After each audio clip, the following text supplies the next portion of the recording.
السلام علیکم نئی ویډیو سره تاسو هرکلی وایو خبر میډیا چینل کې دلته هرکلی وایو امید لرم چې تاسو ټول به روز خوشاله وئ ژوند په مزو کې به وئ دوستانو په پېښور بوډابېډه کې چې کومه افسوسناکه کومه دردناکه واقعه رامخته شوې وه چې د 21 کالو پیغلې جنۍ چې علمه وه هغه ډېره زیاته په بد مرګ باندې قتل کړې شوې وه چا قتل کړې وه دغه علمې سره دومره زیاتې چا کړې وه په کومه طریقه باندې قتل کړې وه د هغې د قتل داستان زه تاسو سره دلته په دې ویډیو کې شریکوم زموږ دا ویډیو خامخا وګورئ چې د هغې د قتل داستان نه ځان خبر کړئ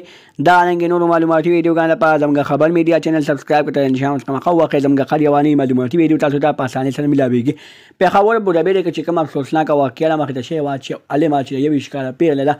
دوستانو هغه وایي کېږي پلار یې وایي چې د تره زامنو تر اوسه پورې نه و لیدلې چې اوشنې څنګه دی او څنګه نه ده او څنګه نه ده دوستانو وایي چې دومره په حیا وه دومره باپلدا وه چې هغې تر اوسه پورې د خپل ټولو زامنو سره لاس نه میلو کړی ټول زامنو سره لاس نه میلو کړی ماما زامنو سره لاس نه میلو کړی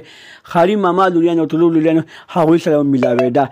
دومره حیا وه پکې دومره عزت و پکې دومره غیرت و پکې خو دوستانو هغه حیا هغه عزت هغه غیرت د وجې هغه چې کله مدرسې ته لاړه نو بیا د مدرسې نه ده راوتې او چې بیا کله د هغې 3 ورځې بعد د هغې لاش میلاویږي نو د هغې لاش داسې په بد خاص ځای کې میلاویږي دوستانو چې هغه اول 3 ورځې غیبه وه 3 ورځو نه بعد د هغې لاش باندې تیزابه چوړې شوي دي بیا هغه سوځېدلې ده او بیا د هغې لاش په قبرستان کې غورځولی شوی دی ولې دوستانو علي مې څه به داسې کېږي نه دوستانو علي دې خو شغلت کار نه کوو دې زنا نه کوله دې بدکاري نه کوله دې د الله تعالی دین خوړو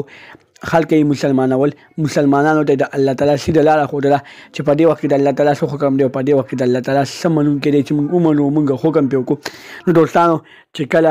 موږ دغه واقعه واورېده موږ دا زړه ورڅخه په جدا شو دوستانو ای ظالمانو تاسو بس دې دومره ظلمونه مه کوئ بس دې ظالمانو دا دې ظلم نه کلار شئ